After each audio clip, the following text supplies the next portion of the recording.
اور کراچی میں 11 سے 12 بجے کے درمیان بارش کا سلسلہ شروع ہوگا۔ دن بھر موسلادھار بارش ہوگی، 100 ملی میٹر یا اس سے بھی اوپر بارش ہو سکتی ہے۔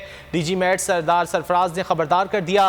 بول نیوز سے گفتگو میں کہنا تھا کہ سسٹم 2 روز بعد کمزور ہونا شروع ہوگا۔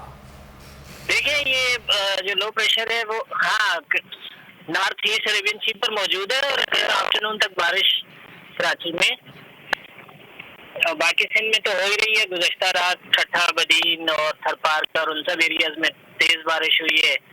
کراچی کی بھی پورٹ قاسم وغیرہ سائڈ پہ رات میں ہوئی ہے، تو باقی شہر میں بھی آج آفٹرنون میں ہونے کا امکان ہے۔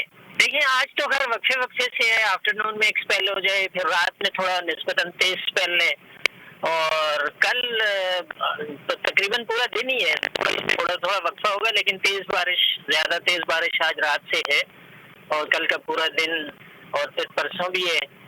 تو 2 اکتوبر کے شام تک یا رات تک چلے گا سلسلہ۔